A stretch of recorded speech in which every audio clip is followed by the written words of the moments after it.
So as we wrap up this part of our discussion about biblical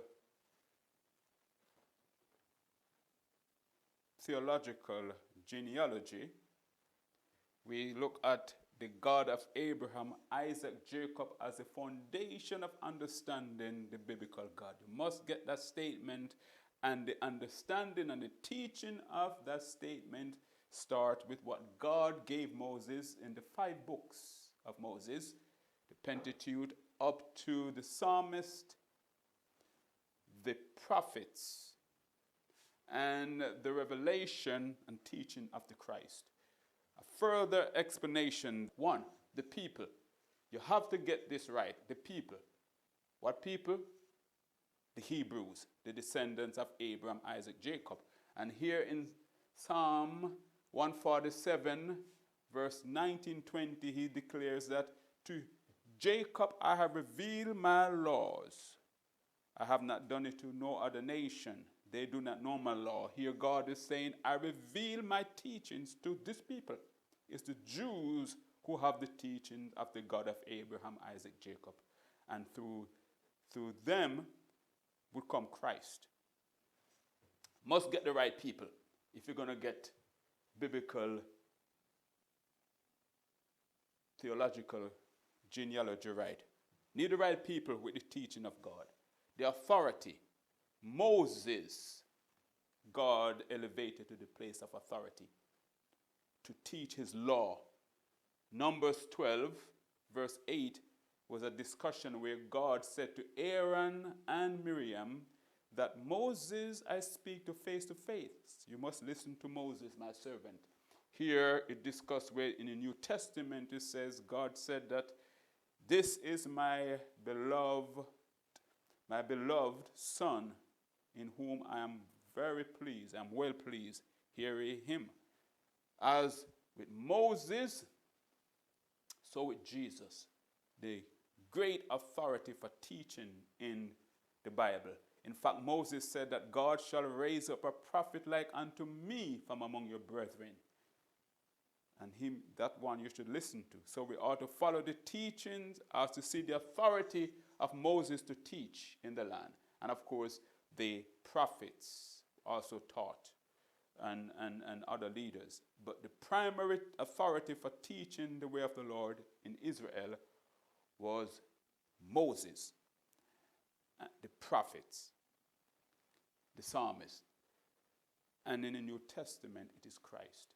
You must find the connection between Moses and Christ, Moses and the Messiah, as to understand who has the authority to establish covenant in Israel.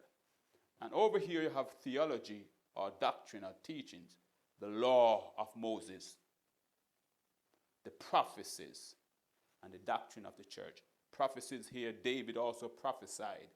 You have some wise statement from Solomon also, but all of the words, all of the prophecies. Then in the New Testament era, it is the doctrine of the church that Jesus gave to the church through his disciples. The teachings he started or he gave them on earth, and the greater revelation of his teaching that came when the Holy Spirit came on the day of Pentecost. If you're going to get biblical, theological genealogy right, biblical theological genealogy right, you must get the statement, the God of Abraham, Isaac, Jacob. Must understand that those teachings came through Moses, the psalmist, and the prophets, and completed in the teaching of Jesus. And you must, to get this, you have to get the right people, which happen to be the Hebrews, the descendants of Abraham, Isaac, Jacob. The authority, Moses had the authority to teach. Numbers 12 verse 8 shows that. And God said that this is my beloved son in whom I am well pleased, hear him. The theology, the thinking, the doctrine of the Bible, the laws of Moses, the teaching of Moses, the prophecies, and church dogma, church teaching in the New Testament. So we will continue discussing further the theology of the Bible.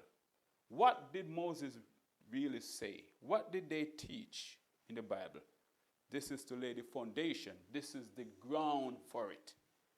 And as we go on, we will discuss the fundamental statements. For example, Shammai, Israel, Adonai Elohino, Adonai Echad. Hear, O Israel, the Lord our God is one. That is Deuteronomy 6, verse 4. Is that correct? Deuteronomy 6, verse 4, the Shema. What do we know about the God of Israel, the God of Abraham, Isaac, Jacob? He is holy. And in his holiness, he cannot be diffused, cannot be segmentalized. He cannot come in multiplicity. He is one, even though we are limited in our understanding to get that he is one. When we reach into church history, we will see that the understanding of who God is has departed from the church because the church have ignored or have abandoned the Hebraic foundation to church theology. So now we are left with many voices, many teachings, many dogmas that are Greek or European or Gentile, or one may say even pagan in origins, but not from the teaching of the God of Abraham, Isaac, Jacob. My fellow Christians, by the grace of God, I will be seeing you soon. As for now, shalom.